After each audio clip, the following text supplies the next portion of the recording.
Good morning, boys and girls. It's Miss Morton, back with our reading lesson for today. Today we are going to read That Is Not a Good Idea. It's by Mo Willems. Mo Willems is one of Miss Morton's favorite authors. Let's look at the cover and think about what do you think is going to happen? Look, there's a fox. He's giving this goose a flower. Do you think he's going to try and do something? Let's read to find out. Mo Willems presents That Is Not a Good Idea.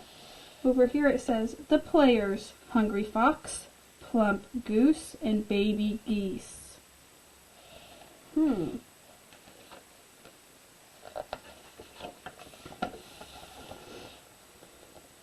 So there's no words on this page.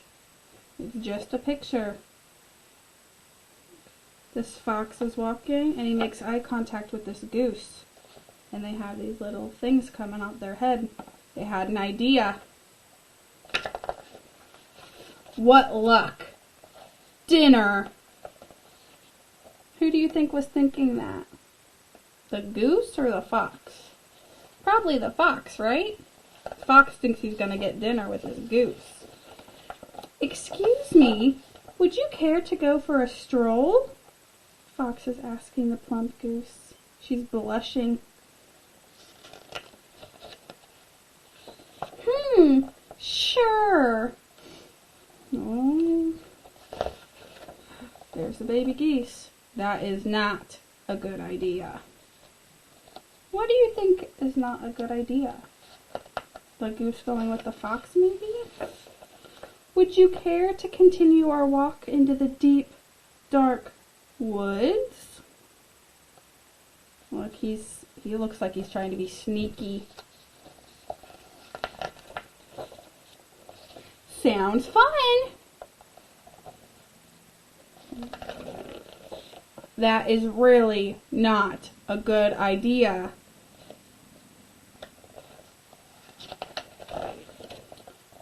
Would you care to visit my nearby kitchen?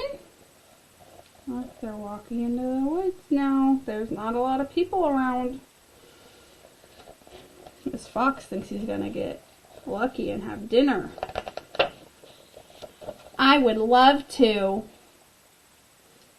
She has no idea what's coming. That is really, really not a good idea. These baby geese know what's happening. Would you care to boil some water for soup?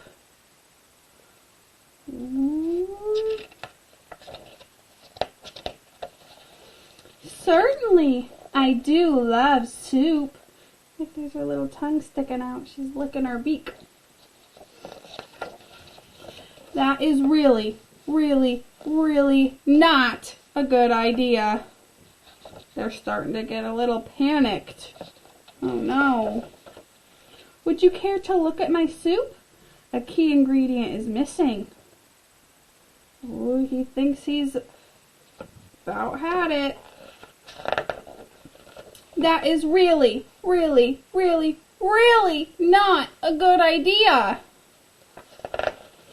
Oh, a key ingredient is missing. You! Oh my! Splash, whoop, zoom. That goose turned the whole story around, huh? The whole time the fox thought he was gonna cook the goose, and the goose had a different plan. Well, we did try to warn him. The baby geese knew all along. The end. More soup, children? Now they're eating the fox soup. The end. Alright, so, do you think this is a fiction or a non-fiction story? Remember, fiction is not real, and non-fiction is a real story. It gives us facts and information. Right, this is non-fiction. It's not real. It's a made-up story. So let's talk about the beginning, the middle, and the end. So what happened at the beginning? The fox saw the goose, right? That's the very first thing that happened. Fox saw a goose and had an idea. In the middle,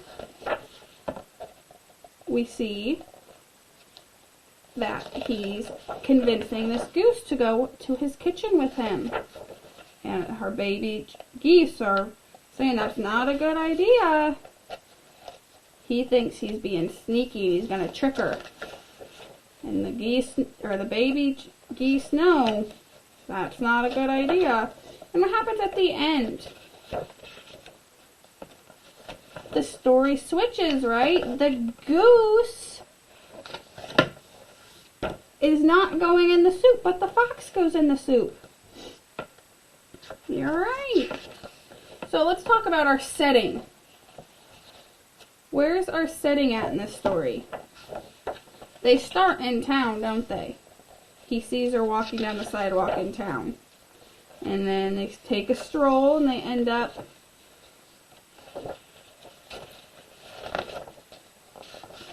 in the woods, and then they end up in the fox's kitchen. So there's a couple different settings throughout our story. They move. They start in town, then they walk from town through the forest and back to the fox's kitchen. And our characters, at the beginning of this story, it told us the players. Well, and that's a list of our characters. The hungry fox, the plump goose, and the baby geese. Those were our characters in our story. Alright. Thank you for reading with me.